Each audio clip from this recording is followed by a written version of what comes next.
Hello and welcome to my first card video here on YouTube. I'm going to be doing a simple hello card.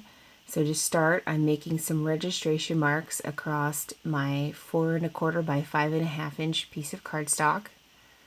And then I'm going to draw some horizontal lines. These will just be some registration lines so I can keep my stamping straight going across my card.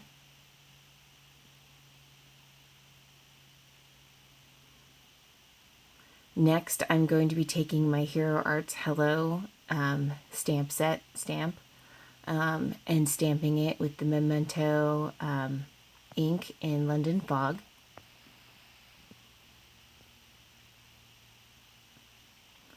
And when I stamp this, I'm going to stamp it off the paper to the side. This way, I just picked, you could pick any spot to start. I just sort of picked the second row off to the side as a start. But the key point is that you're going to want to I'm going to make it look like a continuous design. So I'm obviously stamping this first row, and I didn't want it to look like, it was started right at the edge of the paper. I wanted it to look like it went off the paper. And then my next stamping, I'm going to do it offset, probably like halfway about, it would be my guess. Not exact. You could probably measure this as well and have more of an exact spacing between your stamping, but I just went ahead and stamped across and just sort of eyeballed the spacing between the end of that little O loop tail and the hello tail at the beginning, and just sort of use that as a little bit of a guide as to where I was going to place my stamping. Next, I'm just setting down a paper hello just to give me an idea of where that's going to be in my final design. And then I'm going to continue stamping with my ink, the gray hellos, to fill in around it. You could do this in a multitude of different colors. I just happen to like the gray and the purple. The die cut, you could really not even use a die cut and just stamp it in a different color. But this set, it comes with the die cut, so I thought it'd just be fun to do the die cut. And here I'm just stamping the few remaining little bits on the beginning and the end of the word to give it that continuous look.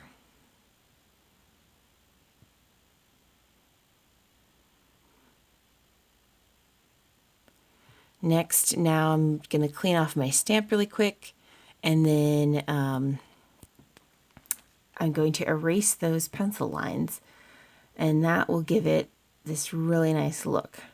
Right now, you're like, it's amazing how those pencil lines make a huge difference. So just I have just a retractable little click eraser from Pentel and erasing those lines.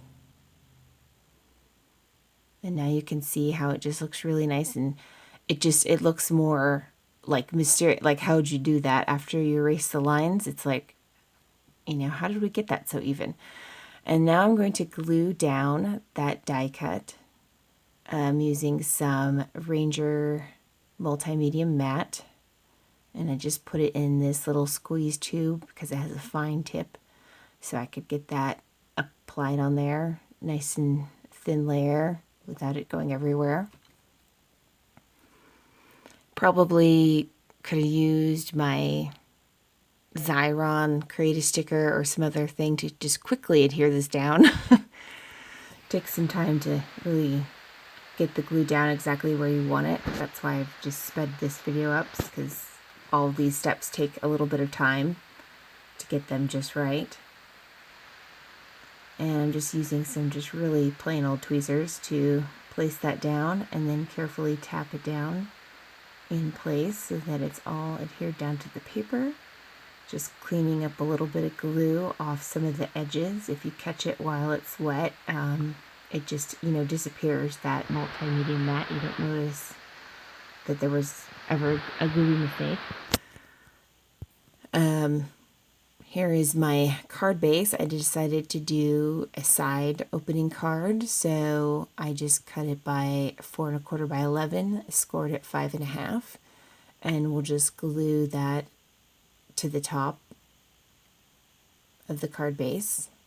You probably could have stamped this directly to your card base. I mean, and made a 1-layer card. I tend to screw up sometimes.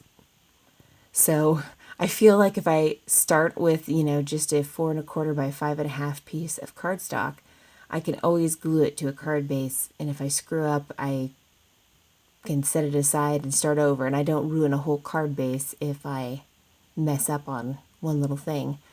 So now that I like the finished result, I glue it down to my card base. I decided to add some glossy accents. And that's something that you want to add like after you've put it on your card base. I mean, you could do it before, but you got to give it time to dry. So if you don't mind that it's not completely finished when you walk away and let this part dry, you could certainly just apply this, let it dry, then come back and finish assembling your card.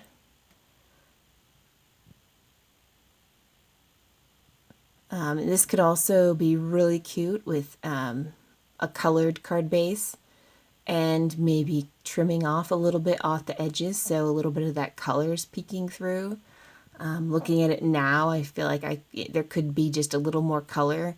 Like I said, this is just really simple, just to kind of get me to jump in there, my first video, and show you some of what I can do. So again, this is sorry it takes a while to apply this glossy accents, and I not really sure how to edit this faster without everything being faster. In this software, still very new to video editing. I've been crafting a long time, but video is very new to me. So here is basically, I'm just finishing up the card, and you'll see in a minute, the finished, how shiny it is with the glossy accents. If you've worked with the glossy accents, you know. But thank you for checking out my first video, and like I said, please be kind, my first video. And I just want to thank you for watching.